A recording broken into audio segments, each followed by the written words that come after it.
D A का subset है, D B का भी सबसेट है और डी सी का भी सबसेट है। क्या आपको समझ में आ गया? पहला क्वेश्चन आसान है, कॉपी कर लो इसको, कॉपी कर लो। अगर किसी को नहीं आया तो बहुत आसान है, ए दे रखा है, ए को फैक्टराइज करके हमें एक्स आ गया 26, तो ए को लिख दिया 26। अब हमने क्या किया, ए को सभी के साथ कंपेयर किया कि ए किसका किसका सबसेट है। अब देखो ए का हर एक एलिमेंट बी में है तो ए सबसेट है बी का, ए सबसेट है सी का, क्यों? बिकॉज ए का हर एक एलिमेंट सी में है। फिर हम बी को चेक करेंगे सभी के साथ, तो बी ए का तो सबसेट नहीं हो सकता, बी सी का सबसेट है। फिर डी को हमने सबके साथ कंपेयर किया, डी का एलिमेंट ए में भी है, डी का एलिमेंट बी में भी है, डी का एलिमेंट सी में भी है।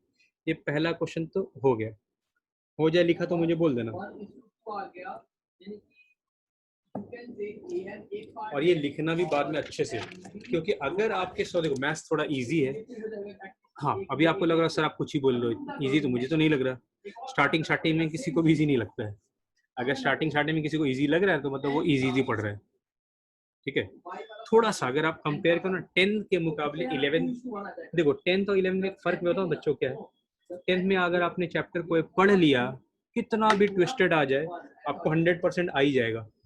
चाहे दुनिया के किसी क्वेश्चन, जब मैं 10 में था ना तो मैंने ऐसा पढ़ाई किया था कि 10th में जो अगर मैंने कोई चैप्टर पढ़ लिया तो टीचर दुनिया के किसी क्वेश्चन से पूछे मेरे को नहीं आया, ऐसा होता ही नहीं था। सर का क्वेश्चन खत्म, मेरा आंसर आता। लेकिन 11 में सुनो, 11 में मैं कितना भी कोई चैप्टर पढ़ लेता टीचर ना, 100% मैं खुद गारंटी नहीं कर सकता कि मेरे को भी आएगा कि नहीं आएगा। बिकॉज आज भी हर चैप्टर में बहुत सारे क्वेश्चन ऐसे हैं जिसको आज तक कोई सॉल्व नहीं कर पाया। तुम सोचो आइंस्टाइन मर गया, मरते मरते भी वो 70 से 80 क्वेश्चन ऐसे थे जो आज तक कभी वो सॉल्व नहीं कर पाया। तो बोलो हम तुम क्या चीज़ है। एक्चुअली 11 में ये प्रॉब्लम, 11 12 में क्या है, आप एक लिमिटेड नंबर ऑफ क्वेश्चन कर सकते हो, दुनिया का हर एक क्वेश्चन कोई भी नहीं कर सकता।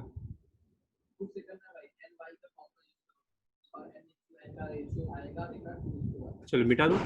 पता है एक आदमी था बहुत ही टैलेंटेड, मर गया अभी रिसेंटली, 2 साल पहले मरा है। व्हील चेयर पे बैठा होता था वो, हमेशा व्हील चेयर पे ही बैठता था, वो चल नहीं स्टीफन सकता। हॉकिंग। हाँ, स्टीफन हॉकिंग। कहते हैं कि पिछले 10 साल में उससे टैलेंटेड या उससे दिमाग के तौर पे होशियार आदमी कोई नहीं था। पता है अभी के टाइम में पूरे वर्ल्ड में सबसे होशियार, दिमाग के एतबार पे बोल रहा हूँ, मतलब विद रिस्पेक्ट टू ब्रेन बोल रहा हूँ, सबसे होशियार कौन इंसान है पता है किसको पूरे वर्ल्ड में? Anyone, any idea?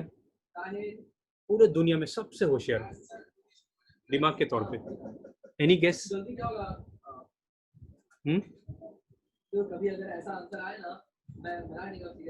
Any blind guess? इसका नाम सुना है, टेस्ला नाम सुना है कभी? टेस्ला? Yes, Nikola Tesla. नहीं, टेस्ला कंपनी है, ठीक है। निकोला टेस्ला के नाम पे Elon company Musk. Elon Musk, हाँ।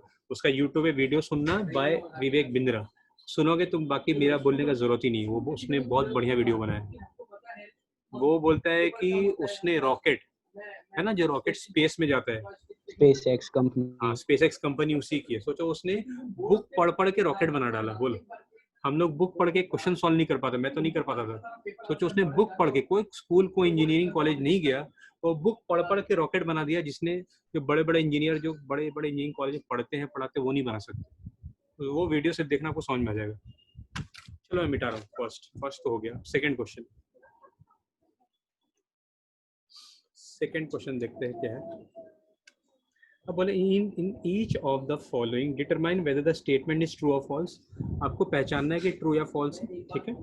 If it is true prove it, अगर ये ट्रू है तो प्रूव कीजिए, और अगर फॉल्स है तो एग्जांपल दीजिए। तो देखो, if x belongs to hand, if x belongs to a belongs to b, then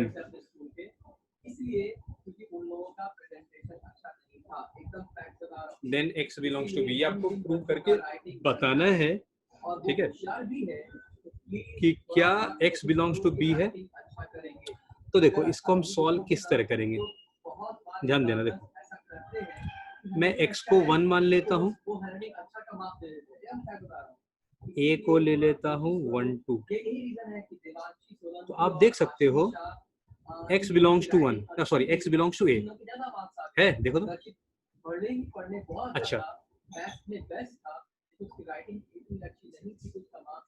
अब देखो x 1 है और 1 a के अंदर आ रहा, तो हम लिख सकते हैं x belongs to a, ये वाला तो प्रूव हो गया बच्चों।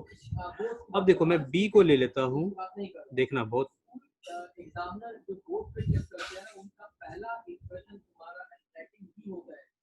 अब देखो ये a जो एलिमेंट, ये जो है ये b के अंदर आ रहा है क्या? a है, a जो b, a जो लिखा हुआ है यहाँ पे वो b का एलिमेंट है, a जो लिखा हुआ वो b का एलिमेंट है, इस कारण से हम क्या लिखेंगे, a बिलोंग्स टू b। तो आप मुझे बताओ क्या x b को बिलोंग करता है क्या? x b को बिलोंग नहीं करता, क्योंकि सिर्फ 1 होता ना, अगर ऐसा होता, मान लो अगर b ऐसा होता 1 2 3 4, तो मैं लिख सकता था कि x बिलोंग्स टू b, लेकिन यहाँ पे x में ब्रैकेट नहीं, यहाँ ब्रैकेट है, तो x does not belongs to b, है ना। तो आप बताओ ये ट्रू हुआ या फॉल्स हुआ बच्चों? false. फॉल्स। कॉपी कर लो, थोड़ा सा डिफिकल्ट है बाकी कंपैरिजन में, लेकिन फिर भी आप करते जाओगे तो आपको इजी लगेगा। कॉपी कर लो।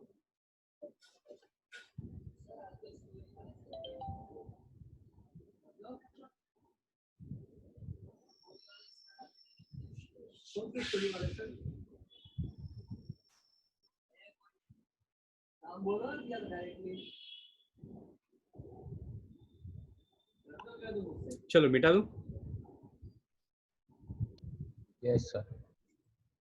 Second question, second question, if a is subset of b, b belongs to c, then a belongs to c, ये बताना ही करेक्ट है या रॉन्ग है, ठीक है। तो a is subset of b, तो आपको देखो क्या करेंगे, देखना, लेट a को मैंने 1 2 ले लेता हूँ, a सबसेट ऑफ b, तो मुझे मजबूरी में b में भी 1 2 लेना ही पड़ेगा, क्योंकि a सबसेट ऑफ b, ठीक है। अब b belongs to c, b belongs to c लिखा है, मतलब ये चीज एलिमेंट होना चाहिए c में। तो बच्चों देखो 1 2 3,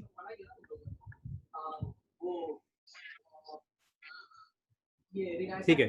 अब मुझे बताओ क्या a बिलोंग्स टू c है, ट्रू या फॉल्स? क्या a बिलोंग्स टू c होगा? फॉल्स। No, फॉल्स है ना, ये 1 2 ब्रैकेट में 1 2 आना चाहिए, है नहीं ऐसा, तो a does not belongs to c, तो देयरफॉर फॉल्स। कॉपी कर लो।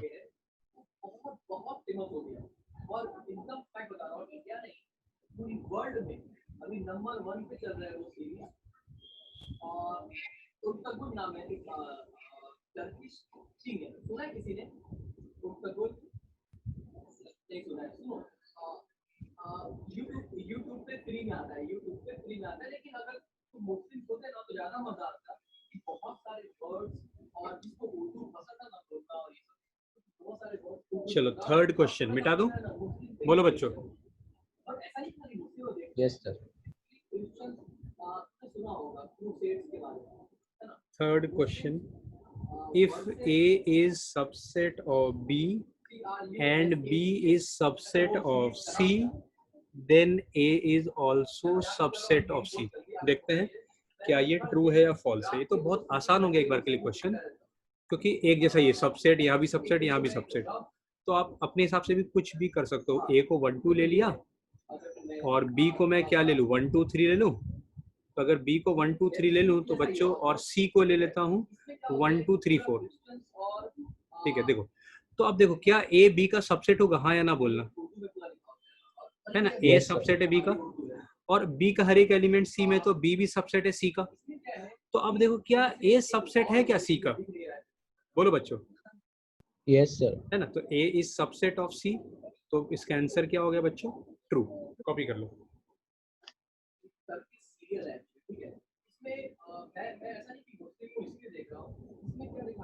चलो फोर्थ वाला मैं ये मिटा के फोर्थ वाला बता रहा हूँ।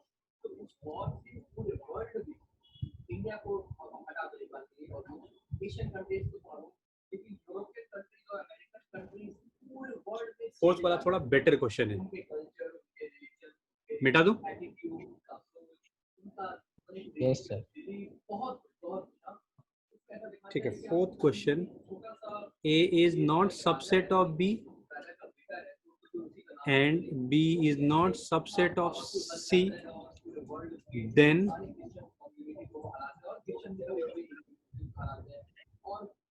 A is not subset of C. देखो अच्छा क्वेश्चन है। A देखो, A है 1 2, A is not subset of B, ठीक है। तो मैं 1 2 नहीं ले सकता, ठीक है, समझना बात को। A is not subset of B, तो मैं B को 1 2 नहीं लूंगा जानबूझ के, ठीक है। और C, B is not subset of C, ठीक है, B का एलिमेंट C में नहीं होना चाहिए, तो मैं क्या करूंगा, ठीक है। तो अब मुझे बताओ क्या A सबसेट C का है, बोलो तो। A C का सबसेट होगा, हाँ या ना? A का हर एक एलिमेंट C में है, देखो तो मतलब ये जो लिखा हुआ है ये क्या हो गया बच्चों, फॉल्स। ये अच्छा क्वेश्चन है कि कोई जरूरी नहीं कि ये सबसेट नहीं, ये सबसेट नहीं, ये भी सबसेट ना हो, ठीक है। कॉपी कर लो,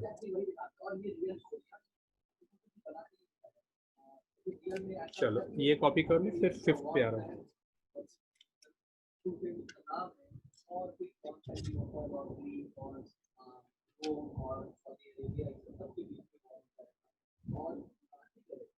बच्चों उस दिन भी मैंने ट्रिग्नोमेट्री के भी क्वेश्चन भेजे थे, फिर कल भी मैंने भेजे, तो आप कोशिश करना जब भी टाइम मिले जैसे भी, तो आप कंप्लीट तो कर ही लेना, ठीक है।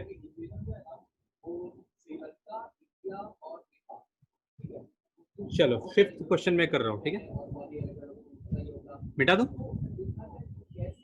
Yes, sir. Fifth, if X belongs to A and A is not subset of B, then X belongs to B, ठीक है। चलो अब देखो मैं X को ना एक बार के लिए 2 ले लेता हूँ, ठीक है। X belongs to A, तो भाई मुझे अब A में तो 2 लेना ही पड़ेगा, ठीक है। और A is not subset of B, तो B में मैं 1 2 नहीं लूंगा, क्यों? बिकॉज A B का सबसेट नहीं है, तो B में 1 2 के अलावा 3 4 5 ले लेता हूँ, ठीक है। अब आप मुझे बताओ क्या X belongs to B होगा, बोलो, है ना। X does not belongs to B, तो ये चीज क्या हुआ, ट्रू या फॉल्स, बोलो बच्चों।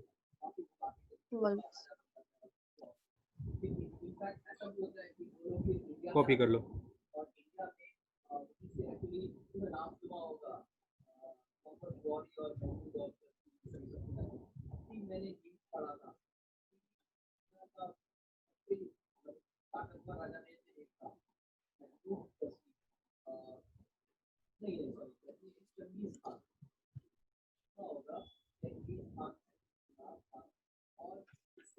चलो मिटा दो।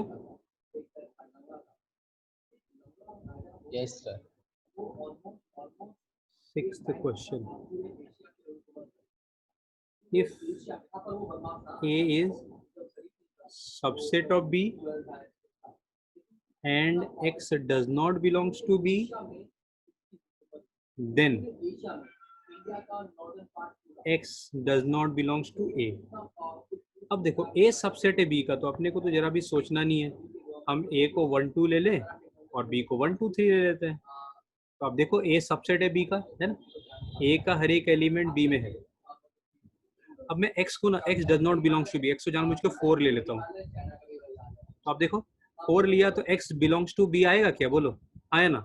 क्या आएगा, belongs to आएगा, does not belongs to आएगा, does not belongs to B। अब आप देखो क्या X belongs to A आएगा, नहीं। बोलो बच्चों। X does not belongs to A, तो ये ट्रू है या फॉल्स हो बच्चों? यहाँ पे X does not belongs to, यहाँ भी does not belongs to, तो ट्रू आ गया, कॉपी कर लो। अब अगला सबसे इंपॉर्टेंट पूरे एक्सरसाइज का थर्ड, ये आ गया तो आपको आगे के सारे क्वेश्चन आसानी से समझ में आ जाएंगे। कल का जो एंट्रेंस क्लास होगा ना, जो मैंने वर्कशीट भेजा है ना, उसी पे डिस्कशन होगा, और फिर आप मैच कर लेना आपका क्या राइट है क्या रॉन्ग है। तो कल तक तो आप कर ही लेना, कल दोपहर तक तो आप कोशिश करना, आधा घंटा लगेगा, बहुत टाइम नहीं लगेगा, आधा घंटा टाइम निकाल के आप कर लो, तो आपको स्कूल एग्जाम में भी फायदा होगा। चलो लिख लिया हो तो मुझे बोल देना। हो गया सर। हो गया। Third question, let A, B and C be set such that बहुत बढ़िया क्वेश्चन है, A union B equal to A union C and A intersection B equal to A intersection C, show that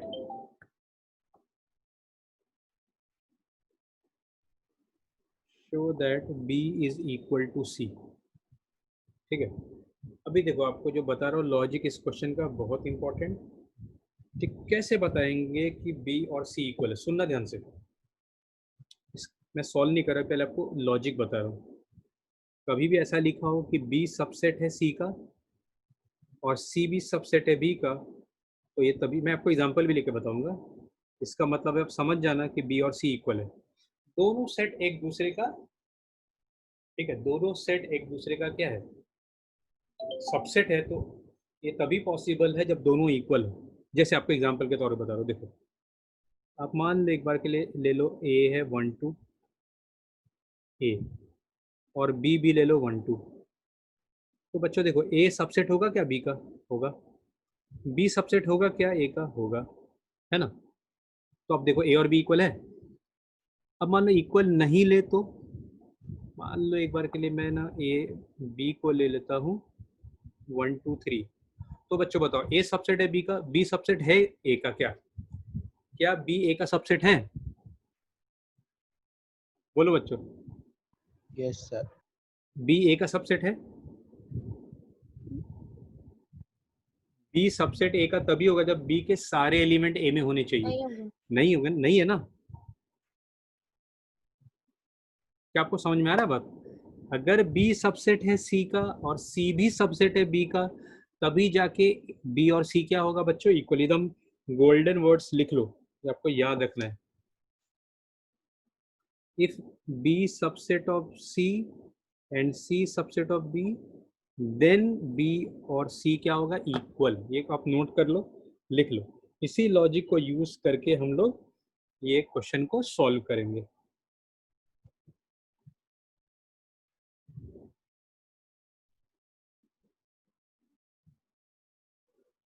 मिटा दो ये सब।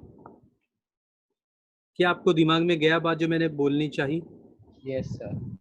देखो आपको मैंने क्या समझाने की कोशिश की, आपको ये समझाने की कोशिश की कि कभी भी किसी क्वेश्चन में ऐसा दे रखा हो कि A सबसेट है B का और B भी सबसेट है A का, तो बच्चों बताओ A और B क्या हुआ फिर? इक्वल। इक्वल है ना। चलो अच्छा, एक बात और, जब देखो बहुत अच्छी बात है, आप अभी इसका यूज करेंगे इसलिए मैं समझा रहा हूँ यहाँ पे। मान लो है A12, सॉरी A है 1 2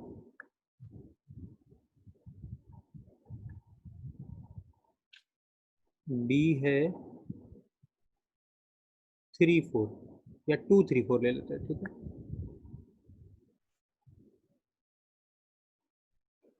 तो बच्चों बताओ A यूनियन B क्या हो जाएगा, 1 2 3 4,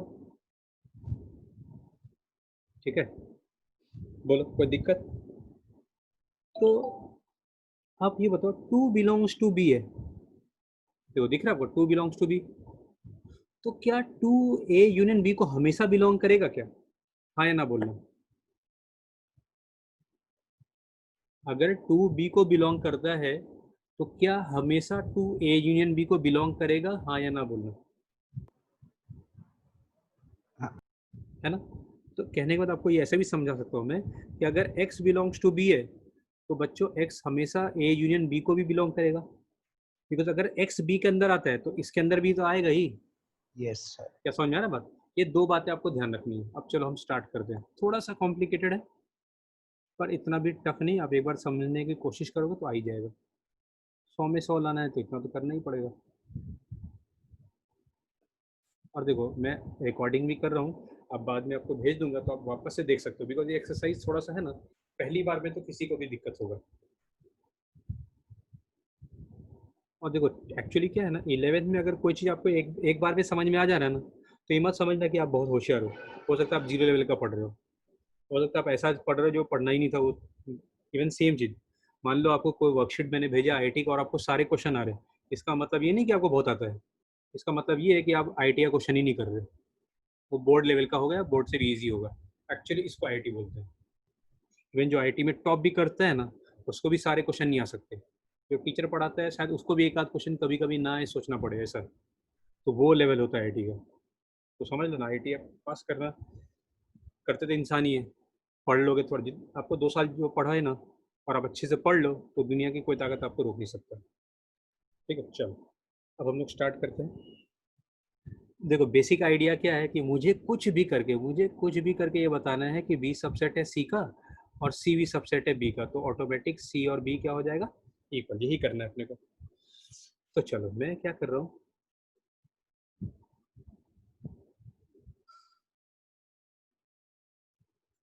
फर्स्ट पार्ट,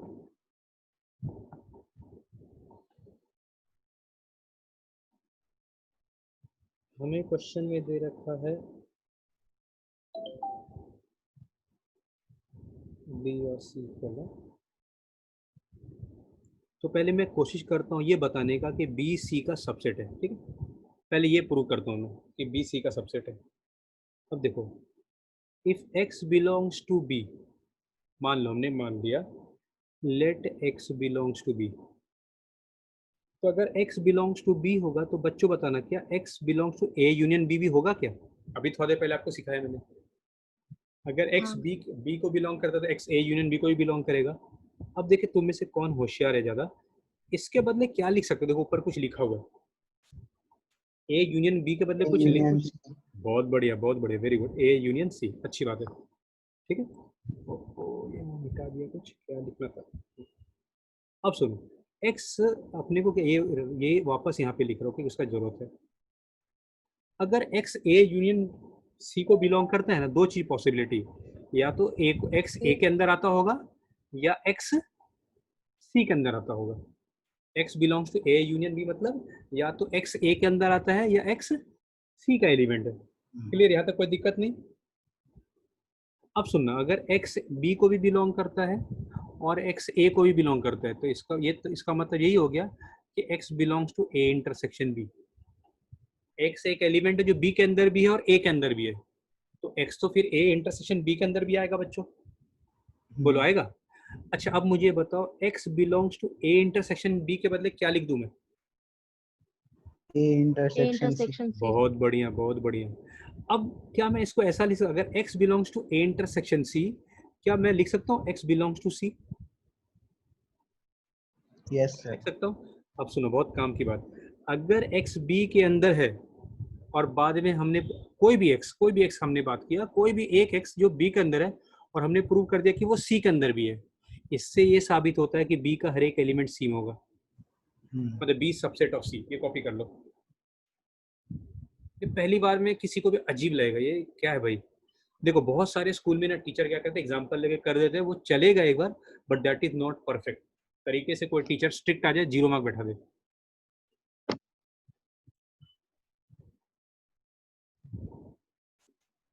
अब सुनना, सेकंड पार्ट सुनना एक बार, मुझे कुछ भी x बिलोंग्स टू b है, कोई भी x जो b के अंदर है वो c के अंदर भी है। देखना, कोई भी x जो b के अंदर है वो c के अंदर भी है, इसका मतलब क्या हो गया कि b is subset of c। दोनों से क्या आ रहा है, दोनों से क्या आया बच्चों, दोनों से यही आया कि b is subset of c। हमने ये वाला प्रूव कर दिया। अब मैं कैसे भी c subset of b prove कर दूं, तो b और c क्या हो जाएगा, इक्वल। कॉपी कर लो इसको।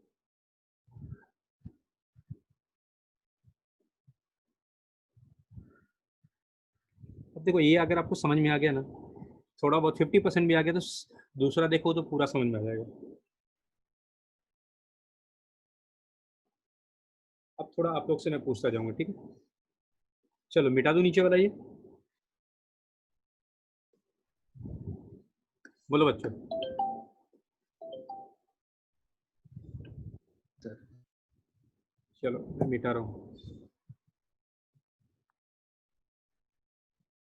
देखो हमने प्रूव तो कर दिया बी सबसेट ऑफ सी, ठीक है? अब हमें प्रूव करना है सी subset of B.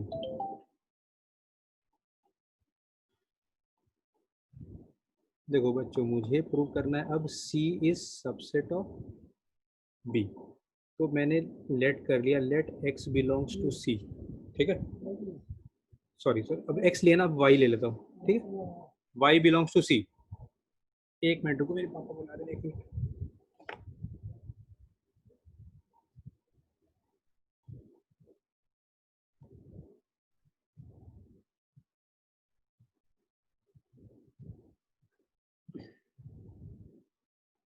X belong sorry Y belongs to C. आप एक्स भी ले सकते हो, तो कोई दिक्कत नहीं। तो मुझे बच्चों बताओ यहाँ पे मैं क्या लिखूँ पिछले स्टेप के जैसा। वाई बिलोंग्स टू क्या लिखूँ, सोचो थोड़ा। चलो मैं लिख रहा हूँ, अगर वाई सी को बिलोंग करता है तो वाई ए यूनियन सी को भी बिलोंग करेगा। ठीक है, अब मुझे बताओ, अब इसके बदले में क्या लिख दूँ, ए यूनियन सी के बदले A union B. A union B. तो अगर y belongs to A union B, वापस कॉपी कर रहा हूँ, y belongs to A and B, इसका मतलब दो पॉसिबिलिटी, या तो y ए को बिलोंग कर रहा होगा या y बी को बिलोंग कर रहा होगा, है ना। अब देखो,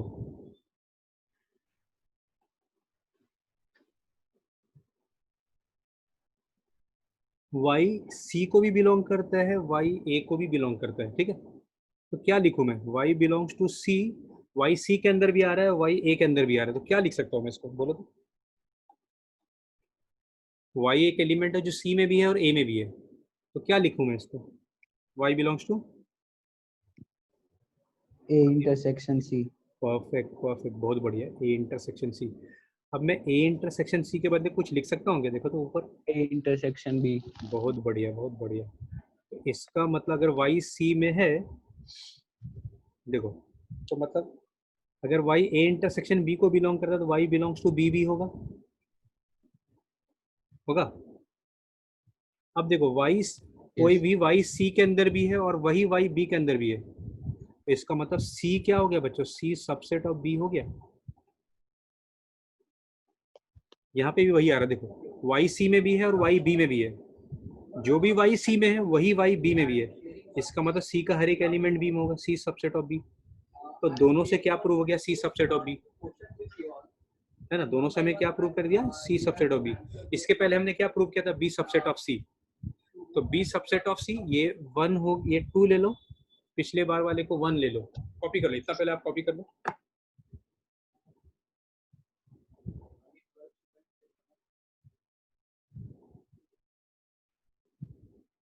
कॉपी कर लो फटाफट।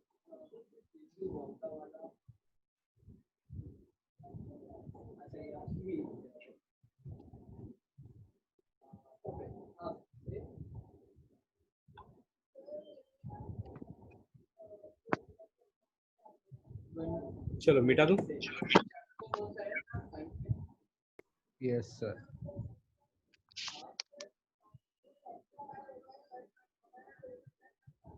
देखो बच्चों, हमने क्या प्रूव किया, फ्रॉम वन एंड टू,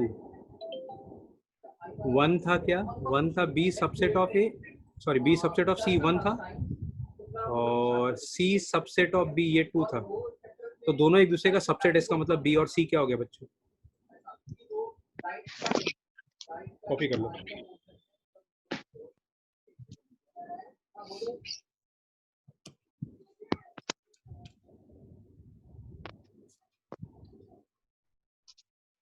अगला फोर्थ क्वेश्चन, इसको आप लिख के प्रैक्टिस करो, सोचोगे तो ही दिमाग में बैठेगा, और थोड़ा आपको इमेजिन करना है, आपको सेट दिखना चाहिए दिमाग के अंदर। आप खुद भी सोच रहे हो, एग्जाम्पल लेके भी सोच सकते हो, इमेजिन कर सकते हो, तो आपको थोड़ा ज़्यादा इजीली समझ में आएगा।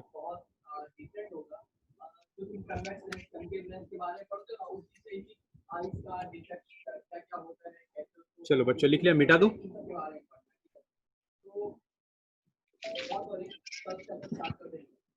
बोलो। Yes, sir. ठीक है, फोर्थ क्वेश्चन, बोले all are equivalent, all are equivalent मतलब सबके सब सेम है। तो ये कैसे हम प्रूव करेंगे, ठीक है। फर्स्ट में दे रखा है A subset of B,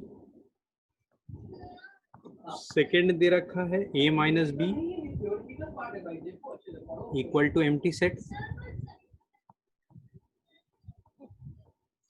third वाला A union B equal to B, fourth वाला A intersection B equal to A. हमसे ये पूछ रहा है कि प्रूव करके बताइए कि चारों के चारों सेम ही है, ठीक है, चारों के चारों सेम ही, हमें ये प्रूव करना है। तो देखो मैं क्या बता दूं, मैं 1 और 2 को सेम बता देता हूँ, ठीक है, 1 और 3 को सेम बता देता हूँ, 1 और 4 को सेम बता देता हूँ, तो चारों क्या हो गया, सेम हो गया। तो देखो सॉल्व करने का तरीका देखो, 1 एंड 2, पहले 1 एंड 2 को मैं सेम बताता हूँ, ठीक है। Let a minus B equal to 5।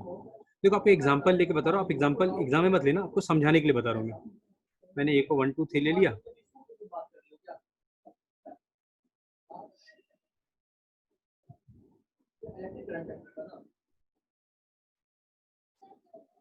तो अब देखो a माइनस बी क्या होगा, a माइनस बी मतलब वैसा एलिमेंट जो a में हो पर b में ना हो। कोई है क्या ऐसा, ऐसा एलिमेंट जो a में हो पर b में ना हो, बोलो बच्चों,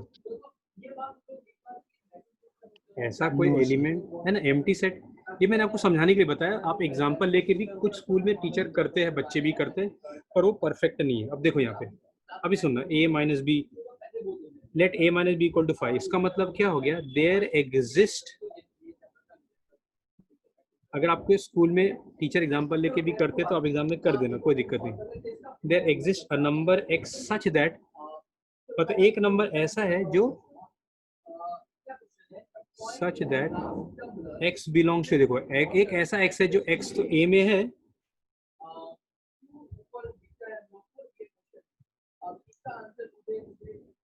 x does not belongs to b।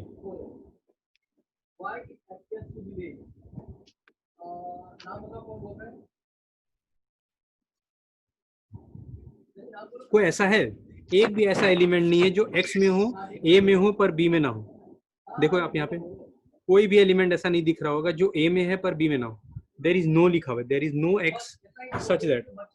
इसका मतलब क्या है, यहाँ पे एग्जाम्पल मैंने लिया है, आप देख सकते हो, देखो यहाँ से मैंने थोड़ा हेल्प हिंट ले लिया, ये सब सेम बोल रहा है, तो दिमाग ऊपर वाले ने दिया दिमाग लगाने का, सब सेम बोल रहा है, मतलब ए बी का सबसेट है, तो मेरे माइंड में ये दिख गया, मैंने लिया। हाँ एग्जाम में नहीं लिखूंगा पर ये दिख गया मुझे, मैंने वही लिखा, देयर एग्जिस्ट नो, ऐसा एक भी एक्स नहीं है जो ए में हो पर बी में ना हो। तो इसका मतलब क्या हो गया, for every X belongs to A, कोई भी एक्स जो ए में है वो बी में तो होगा ही होगा, है ना। तो इसका मतलब ए क्या हो गया, सबसेट ऑफ बी हो गया। आप चाहो तो एग्जाम में, अगर स्कूल वाले बोला ना, स्कूल वाले एग्जाम्पल लेके कर दे, एग्जाम्पल लेके भी कर सकते हो।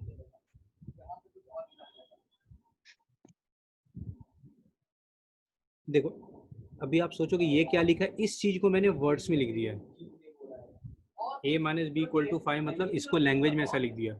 एक भी एलिमेंट ऐसा नहीं है कि जो x में हो पर b में ना हो। तो इसका इसी का फिर दूसरा मतलब ये हो गया कि जो एलिमेंट x में a में है वो b में भी हो गई, इसलिए मैंने क्या लिख दिया, x a is subset of b।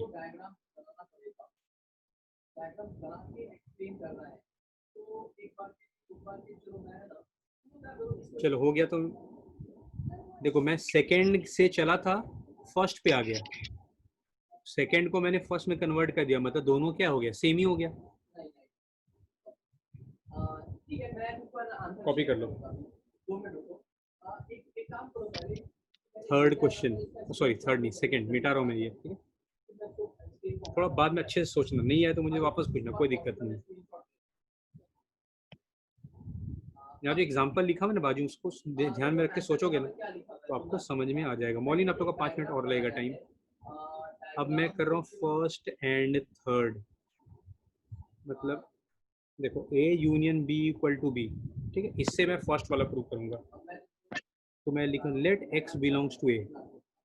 तो बोलना अगर x बिलोंग्स टू A तो क्या x A यूनियन B को बिलोंग करेगा? आपको थोड़ी पहले बताया भी था मैंने, अगर x हाँ A को बिलोंग करता होगा तो x A यूनियन B को ही बिलोंग करेगा। और A यूनियन B के बदले बच्चों में क्या लिख दूंगा? B B लिख दूंगा। अब देखो ऐसा कोई x जो A में है, कोई भी एलिमेंट जो A में है बाद में हमने प्रूव कर दिया वो B में भी है, हर एक एलिमेंट जो A में है वो B में भी है। इसका मतलब यही होता है कि A का हर एक सबसेट एलिमेंट किस में होगा? B में होगा। हो गया, थर्ड से मैंने फर्स्ट प्रूव कर दिया, कॉपी कर लो। नेक्स्ट है फोर्थ और फर्स्ट।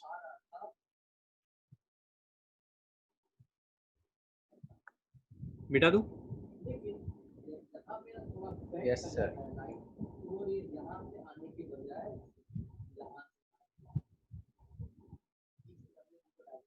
देखो कोई भी क्वेश्चन में ऐसा एग्जांपल साइड में लिख लोगे ना, एग्जाम में नहीं मत बताना, तो साइड में लिख लो तो समझना आपके लिए इजी हो जाएगा। अब हम फर्स्ट एंड फोर्थ करेंगे, ठीक है, मतलब A intersection B equal to A से प्रूव करेंगे A सबसेट है B का।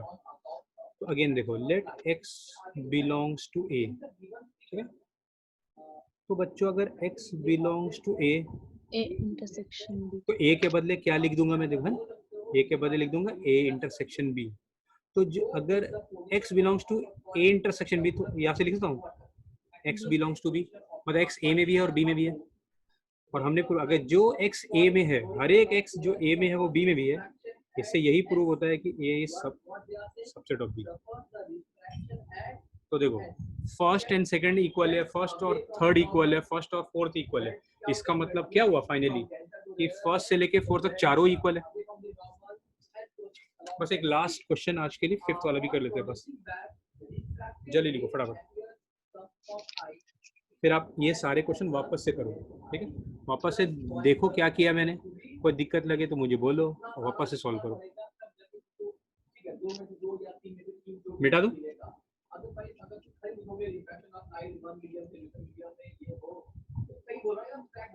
ये समझ लो पूरे 11th का इससे ऊंचे चीज नहीं। क्यों? इससे हाई लेवल की, बिकॉज थ्योरी टाइप है, बाकी तो आप पूरा चैप्टर कहीं भी आपको दिक्कत नहीं होगा,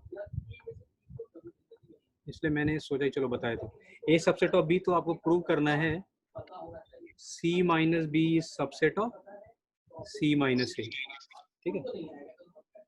चलो मैं मान लेता हूँ let C belongs to C minus B, ठीक है। तो इसका मतलब क्या हो गया? एक्स सी को बिलोंग करता है पर एक्स बी को बिलोंग नहीं करता है, यही मतलब हुआ ना।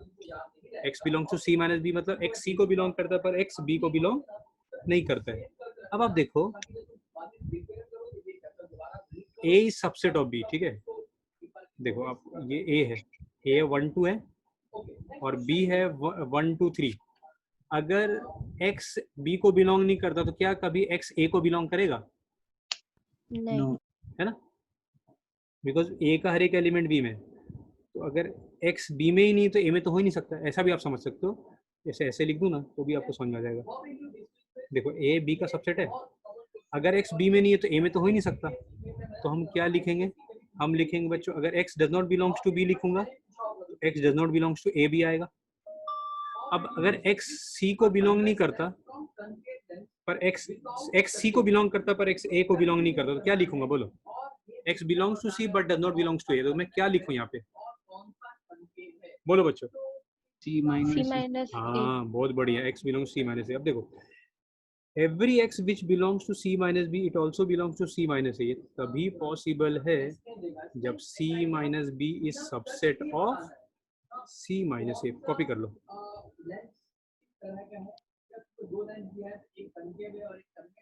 चलो इन सारे क्वेश्चन को वापस से करो, फिर एक और क्लास लगेगा तो हम ये पूरा का पूरा एक्सरसाइज ही खत्म कर डालेंगे। समझ तो मत, हम समझ लो सेट में आपको फिर लाइफ में कभी दिक्कत नहीं होगी अगर आपने ये सारे क्वेश्चन प्रैक्टिस कर लिए। और नेक्स्ट एक और क्लास लेंगे वो भी, ठीक है। चलो मैं मिटा रहा हूँ और आप लोग लिंक से निकल जाओ ग्रुप से। 12th स्टैंडर्ड में एक बार के लिए मीटिंग एंड करो, वापस से रीज्वाइन करो। 12th स्टैंडर्ड आप लोग ये सारे क्वेश्चन सॉल्व करके 11th स्टैंडर्ड आप सॉल्व करके मुझे भेजो, ठीक है, वापस से। आगे नहीं भी करोगे चलेगा। चलो bye and take care. You have to rejoin again, students.